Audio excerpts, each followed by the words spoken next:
Bugün burada nedir sen?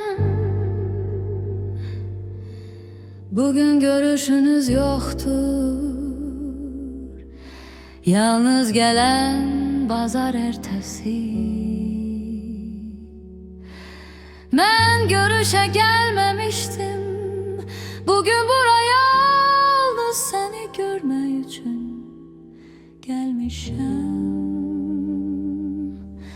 Teşekkür ederim. Ama artık çekilmişim. Bilirim, ben de yalnız.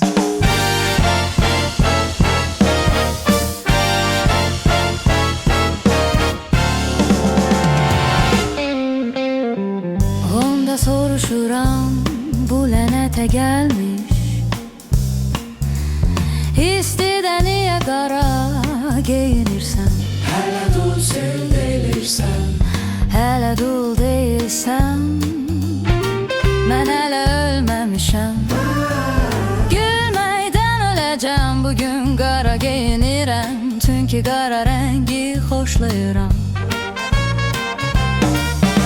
Mən də ona görə də bir-birimizi sevirik.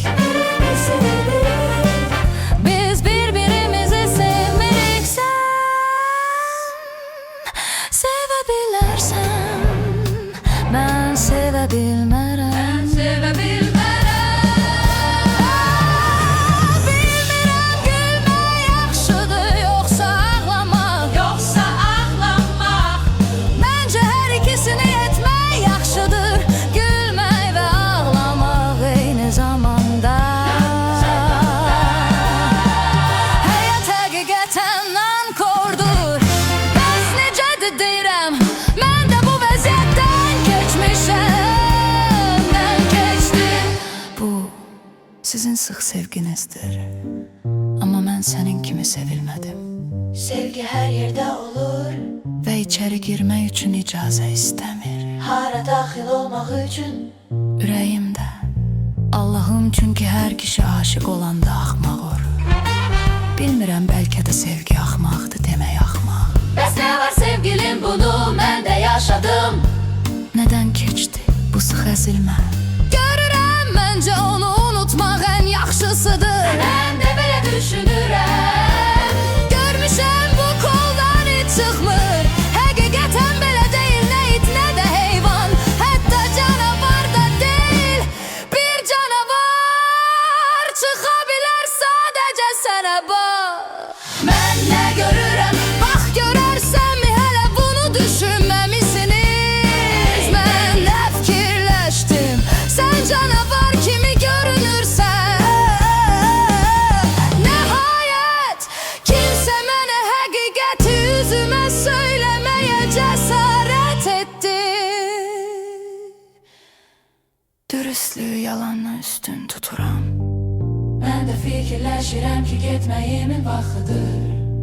Gecəniz xeyrə ümid edirəm ki, xəyallarınızdakı qadını tapacaqsınız. Yaxşı, Söz verə bilmərəm, amma cəhd edəcəm.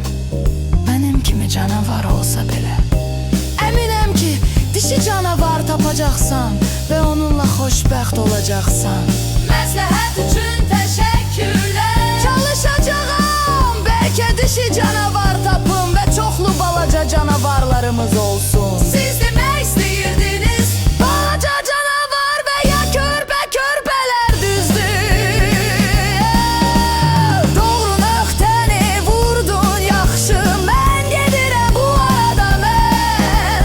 Bu yeni sözlə məşğul olacağam. Hələ bilmirdim yolu bir bu ən xoş arzular. Sevgim nə gözəl mənə sevgilim dedim. Xeyirxahlığı sevgi ilə qarışdırmayın. İndi həqiqətən ağlımı itirmişəm. Gecəniz xeyrə. Sevgilim.